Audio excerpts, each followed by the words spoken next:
제가 젊었을 때는 아들, 딸 구별 말고 하나만 낳아 잘 기르자, 이런 인구 조절 캠페인이 한참 유명했습니다. 아마 이 구호를 기억하시는 분은 한 50대 이상 되신 분이 아닐까 생각됩니다. 저희는 어떻게 하다 보니 아이를 셋이나 갖게 되었는데, 애들 어렸을 때 5식구가 택시를 타고 이동할 기회가 있었습니다. 근데 아이들이 많다고 수원역전에서 차를 타려고 하는데 이렇게 차를 안 태워줘서 얼마나 서러웠는지 모릅니다. 근데 이제 아이들이 다 커서 이 대학을 보낼 때는 우리나라 저출산 문제가 워낙 심각하다 보니 다자녀 혜택을 많이 받게 됐습니다. 그래서 덕분에 국가 장학금을 혜택을 많이 받고 우리 세 아이 다 학교를 다니고 또 졸업을 하게 되었습니다. 불과 20-30년 만에 나라 분위기가 확 바뀌었다는 것을 느껴지지 않으시나요? 청년 실업, 결혼 기피, 그리고 심각한 저출산 문제가 얼마나 심각한지 요즘은 결혼 장려 정책과 출산 장려 정책들이 또 얼마나 많이 쏟아져 나오는지 모릅니다. 왜 이런 일이 일어날까요? 아마도 미래에 대한 막연한 불안과 두려움 때문이 아닐까요?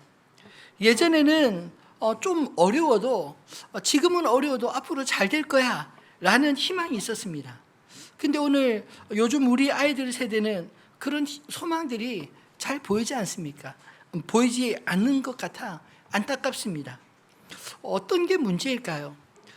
우리 어렸을 때는 참 기도하는 사람들이 새벽으로 밤으로 참 많이 있지 않았나요? 왜냐하면 의지할 게 하나님밖에 없었을 때는 정말 아무것도 바라보지 않고 주님 앞에 의지하며 하루하루의 삶을 주님 앞에 기도로 나아갔을 때 비록 힘들었지만 견딜 수 있었고, 비록 당장은 앞이 보이지 않는 것 같아도 하루하루 더 나아져가는 삶을 경험하게 되지 않았나요? 근데 가면 갈수록 우리의 삶의 지식과 재물은 점점 쌓여질지 모르지만 믿음은 점점점 바닥을 보이기에 이런 안타까운 불안감만 더 늘어나는 것은 아닌가 싶은 생각이 듭니다. 전쟁으로 모든 것을 다 잃고도 주께 믿음으로 간구하던 우리 믿음의 선배들처럼 우리 안에 하나님을 향한 믿음의 기도가 다시금 불일 듯 일어나게 되기를 간절히 소망합니다. 오늘은 어린이날입니다. 우리 자녀들이 꿈꾸는 미래가 우리 자신들의 노력으로만 이루어지는 것이 아니라 오직 주님께 있음을 깨닫게 되는 복된 은혜가 있기를 소망합니다. 오늘 우리가 읽은 본문의 말씀은 갈릴리 가버나움에서 남쪽으로 가까운 나인성으로 예수님께서 가실 때 제자들과 무리들이 행렬을 이루며 따라가는 이야기가 소개되고 있습니다. 근데 때마침 그 성에서 한 장례 행렬이 나오면서 바로 나인성 앞에 두 행렬이 마주하게 되었습니다. 누가는 이 이야기를 두 개의 행렬의 대조적인 이미지로 소개하고 있습니다. 예수님을 뒤따르던 행렬은 기쁨으로 충만하지 않았을까요? 왜냐하면 예수님의 말씀을 듣고 예수께서 행하시던 기적을 보기 위해 모인 무리들로 예수님을 따라다니면 늘 무엇인가 새롭고 신나는 일이 일어날 거란 부푼 기대감이 그 행렬을 가득 채웠기 때문입니다. 반면 성 안에서 내려오던 또 다른 행렬은 죽은 자를 뒤따르던 통곡의 행렬이었습니다. 이 무리는 죽은 한 청년의 시체를 맨 자들과 뒤이어 하나밖에 없던 아들을 잃은 과부와 그리고 그의 처지를 안타까워하는 친척들과 이웃 사람들이 뒤따르는 곡하는 행렬이었습니다. 이 두 행렬이 나인 성문 앞에 마주했을 때 어떤 일이 일어났을까요? 오늘 본문에 보면 두 행렬은 잠시 멈춰 섰습니다. 예수님이 걸음을 멈추시고 장례 행렬을 세우셨기 때문입니다. 오늘 본문 이전에 예수님은 가버나움에서 죽어가는 백부장의 종을 직접 만나지 않고도 말씀만으로 고치신 기적을 우리는 지난주에 살펴보았습니다. 사실 아무리 죽어간다 할지라도 죽기 전에 살리는 것은 그래도 기회라도 있다라는 생각이 들지 않으시나요? 그런데 이미 죽은 자를 살리는 것은 우리 인간의 경험과 상식으로는 전혀 기대할 수 없는 그런 일이지 않습니까? 근데 예수님은 죽어 무덤으로 내려가는 이 죽음의 행렬을 세우신 것입니다. 죽은 자를 맨 관에 주님은 친히 손을 얹으시고 청년아 내가 내게 말하노니 일어나라 그렇게 말씀하시자 죽은 자가 살아나서 그 죽음의 행렬이 부활의 행렬로 바뀌었다라고 성경은 이야기합니다. 이 죽은 자의 시체를 손으로 만지는 것은 부정하게 되는 율법의 규례를 어기는 것이 않나요? 예수님이 모르시고 하셨겠습니까? 아닙니다. 분명히 아셨겠지만 주님이 말씀하신 것처럼 죽은 자를 살리시기 위해 자신이 친히 부정하게 되는 것을 상관하지 않으셨습니다. 오히려 주님의 손이 관에 얹혀짐으로 과부의 고통에 더욱 깊이 공감해 주시는 모습을 보여주신 게 아닐까요? 오늘 이 말씀을 함께 나누면서 우리의 절망을 소망으로 바꾸시는 살아계신 주님을 만나는 복된 은혜가 있기를 소망합니다. 절망의 순간은 우리가 아무것도 할 수 없는 순간입니다. 그런데 우리는 비록 할 수 있는 것이 하나도 남아있지 않다 할지라도 하나님은 할 수 있기에 우리가 절망의 순간에도 소망을 품을 수 있게 되는 게 아닐까요? 절망을 소망으로 바꾸신 주님은 절망의 대상인 과부와 죽은 청년을 향해 두 마디 짧은 말씀을 하셨습니다. 주님의 그 말씀이 오늘 우리의 영혼에 들려와 우리의 영혼조차 소망으로 바꾸시는 생명의 주님을 만나게 되기를 간절히 기대합니다. 첫 번째로 예수님이 슬픔당한 어미에게 들려준 말씀은 울지 말라 하는 것이었습니다. 남편도 잃었는데 하나뿐인 아들까지 잃은 과부의 절망, 주님은 불쌍히 보셨습니다. 13절 말씀에 보면 주께서 과부를 보시고 불쌍히 여기사 울지 말라 하시고, 이 말씀은 단지 과부를 향해 주님이 위로의 말을 그저 울지 마라고 던지신 것일까요? 저는 말씀을 묵상하면서 아닐 거란 생각이 들었습니다.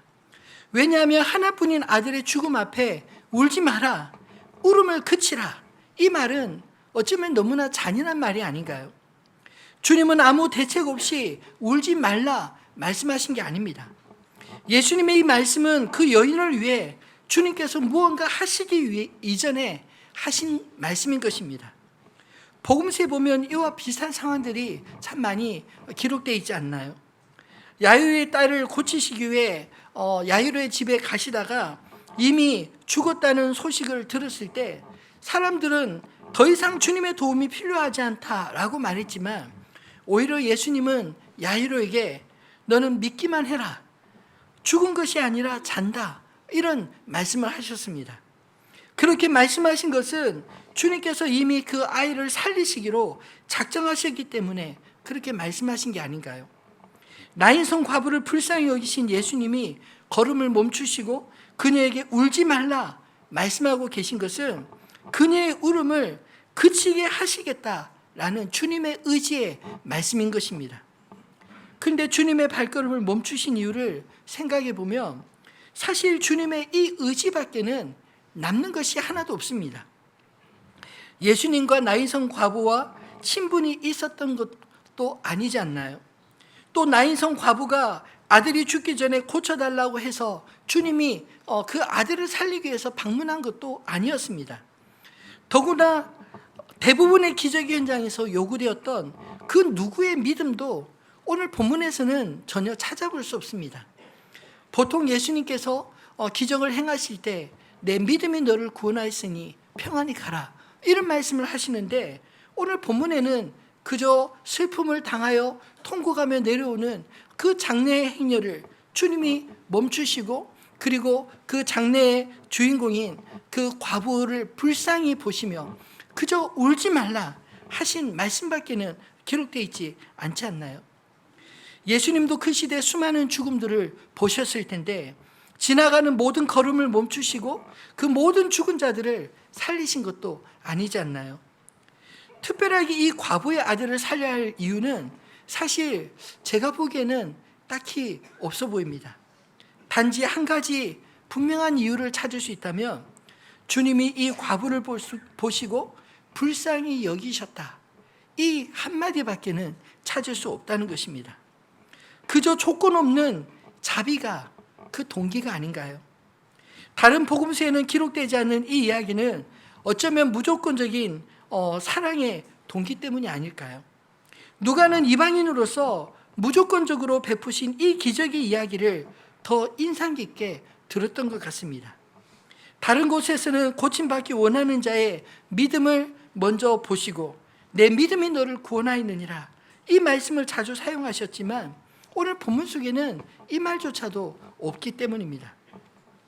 누가는 오늘 본문에서 기적의 현장에서 사람의 요청과 믿음 이전에 철저히 주님의 자기 결정권을 강조하고 있는 게 아닐까요? 주님의 의지가 장래의 행렬을 멈추게 하고 죽은 자를 살리신 것입니다. 주님은 자비로우신 분이십니다. 예수님은 과부의 그 고통에 진심으로 공감해 주셨습니다. 남편도 없는데 하나뿐인 아들까지 잃은 과부의 미래는 그 시대에 참으로 암담했던 것입니다. 그 시대 나이 많은 과부가 홀로 할 수 있는 일은 변변한 게 없습니다. 그나마 재산이 있고 자기 밭이라도 있다면 다행이지만 홀몸으로 자식을 키우느라 있는 재산도 다 써버리지 않았을까요?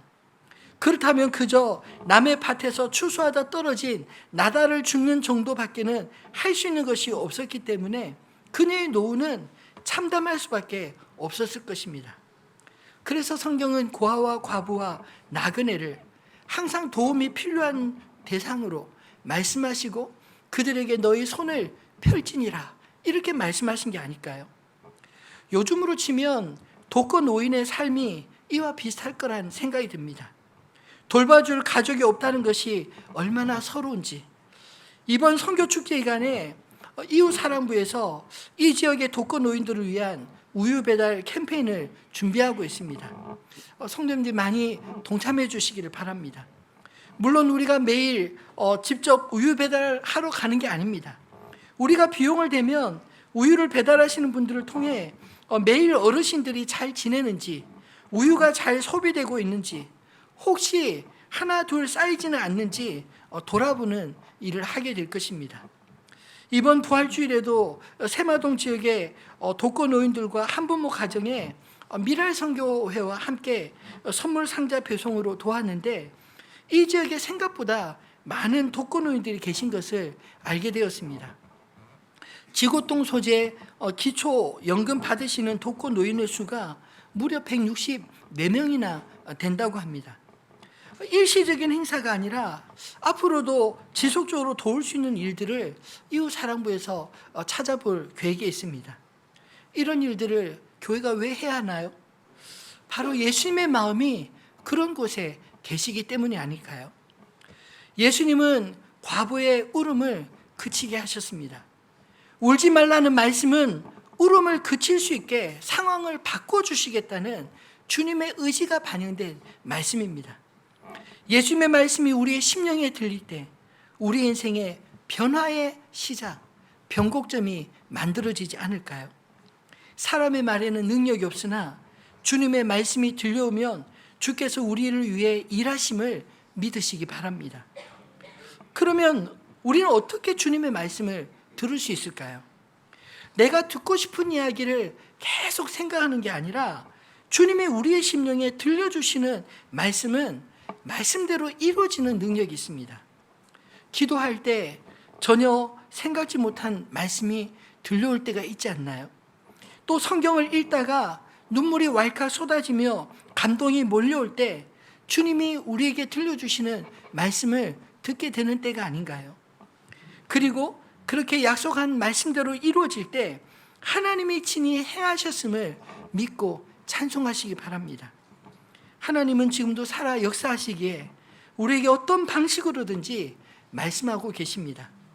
그 말씀을 듣는 자는 살아나는 역사가 일어날 줄 믿습니다. 주님의 말씀은 때로는 위로의 말씀으로, 때로는 책망과 명령의 말씀으로 들리는데 저도 많이 경험했지만 이상하게도 주님의 말씀은 책망을 들어도 그 마음에 감동이 일어나지 않나요? 왜냐하면 주님이 나를 사랑하시는 것을, 그리고 나를 향해 주님의 선하신 뜻이 있음을 그것을 통해 또 깨닫게 되기 때문입니다. 바라기는 저와 여러분이 주님의 음성을 듣고 그 가운데 우리의 인생에 변곡점이 일어나게 되기를 간절히 소망합니다. 두 번째로 주님이 하신 말씀은 놀랍게도 죽은 과부의 아들을 향해 청년아 내가 내게 말하노니 일어나라 하시는 말씀이었습니다. 이 말씀은 그러면 청년들만 들어야 하는 말씀일까요? 그렇지 않습니다. 앞에 과부의 입장은 하나뿐인 아들을 잃은 절망의 상황에서 주님이 울지 말라고 그 상황을 바꿔주시겠다 하신 말씀이었습니다. 그렇다면 이 두 번째 말씀은 누구에게 하신 말씀인가요? 이미 숨을 거둔 죽은 청년에게 하신 말씀이 아닌가요? 분명히 살아날 소망이라고는 전혀 없는 망자에게 주님이 친히 말씀하신 것입니다. 사실 이 말씀은 산자 영역이 아닙니다. 우리가 어찌해 볼 수 없는 여지가 도무지 남아있지 않는 그런 상황이지 않나요? 그런데 예수님은 이미 죽은 자를 향해 친히 이렇게 말씀하셨습니다. 청년아, 내가 내게 말하노니 일어나라.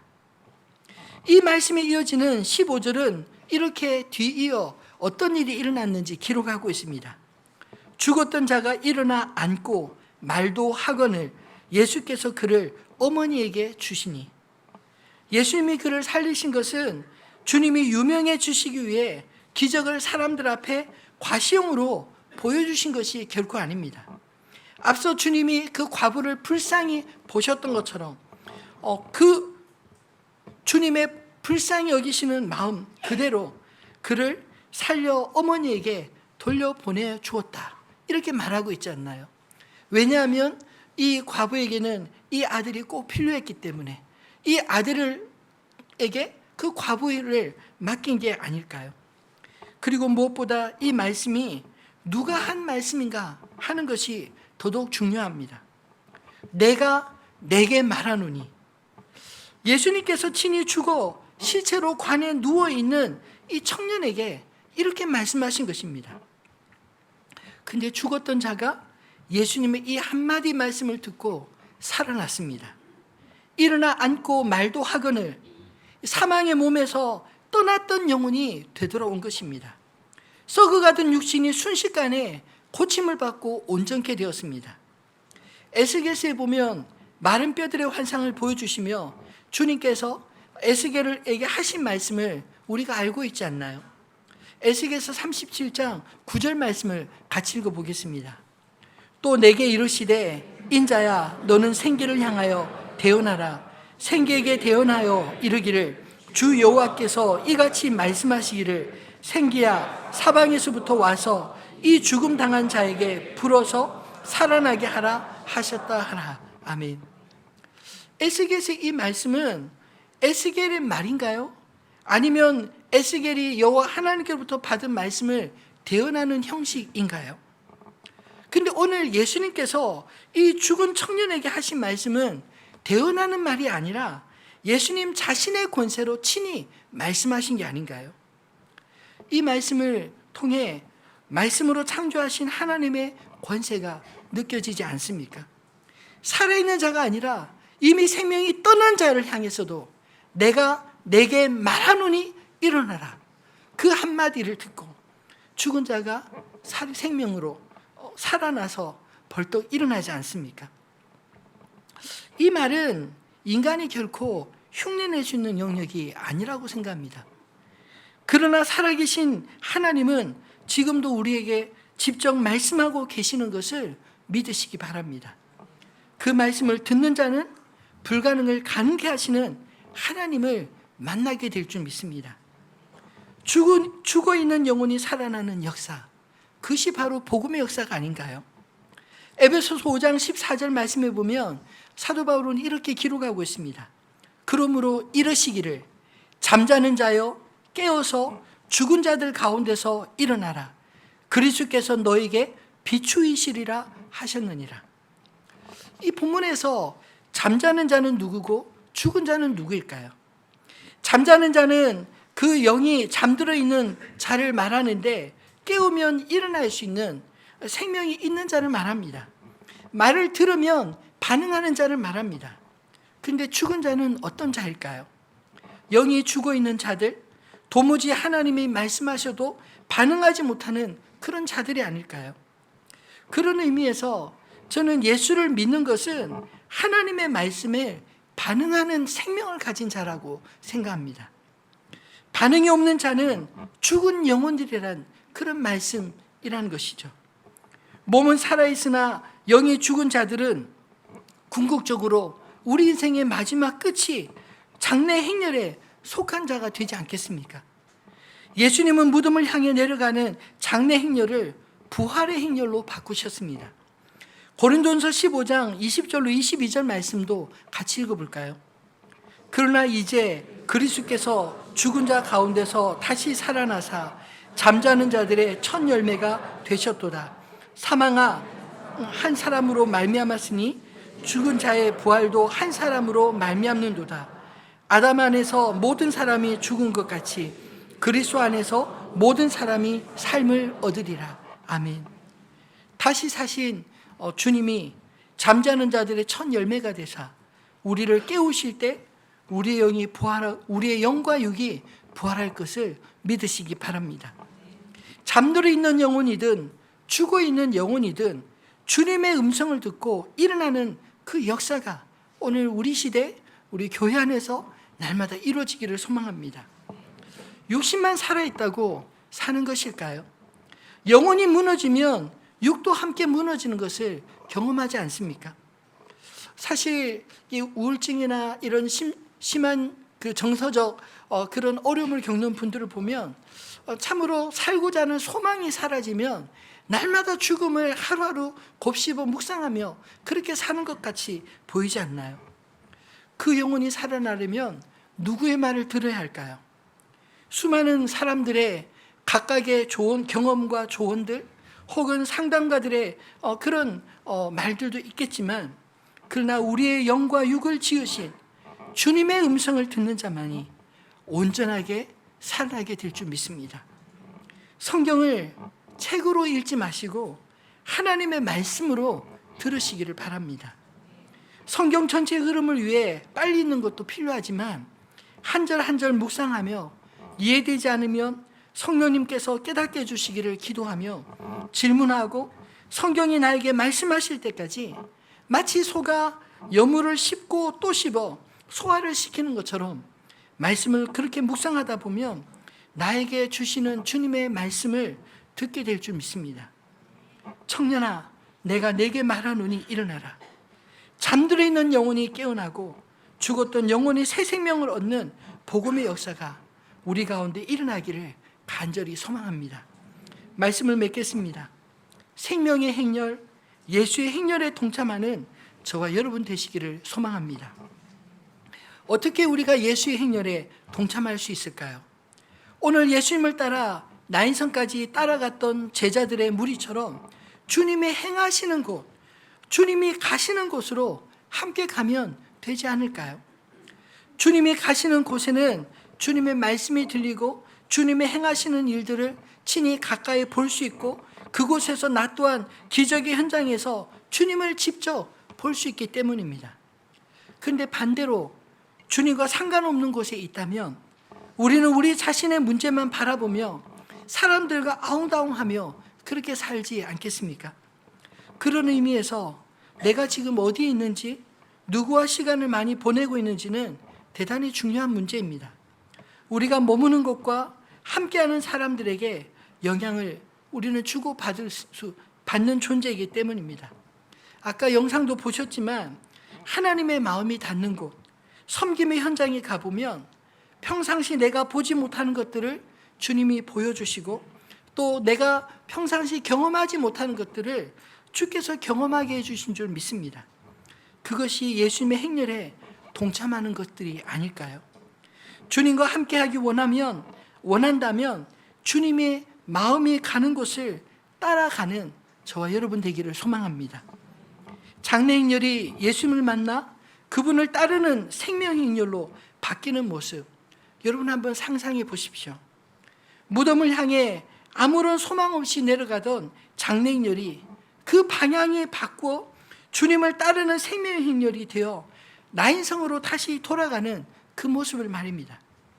우리 인생이 예수님을 만나게 되면 그렇게 변화되어질 줄 믿습니다. 예수님을 만나기 전에는 아무리 열심히 살아도 결국은 무덤을 향해 가는 인생일 뿐이었지만, 예수님을 만나 사망에서 생명으로 우리의 행렬이 바뀌게 되어질 때 우리 인생의 목적도 방향도 의미도 달라지지 않을까요? 예수님을 만나고 그분의 말씀을 들을 때 우리 안에 생명의 역사가 새롭게 쓰게 될 줄 믿습니다. 주님의 말씀이 선포되는 곳에는 주님이 친히 역사하시기 때문입니다. 울지 말라 하시면 주님이 울음을, 상황을 그치게 해주시겠다는 주님의 의지를 믿고 주님을 그저 바라보면 됩니다. 청년아, 내가 내게 말하노니 일어나라 하시면 비록 인간으로는 할 수 있는 것이 없다 할지라도 창조주 하나님이 내 삶을 다시 세우실 것을 믿고 오직 주님을 바라보며 말씀하실 때 아멘으로 받으시기를, 화답하시기를 바랍니다. 기적은 내가 만들어가는 것이 아니라 주님이 우리를 위해서 행하시는 일들입니다. 우리 인생 가운데 주님의 일하심이 나타나는 믿음의 삶을 경험하게 되시리 저와 여러분 되시기를 우리 주님의 이름으로 축원합니다.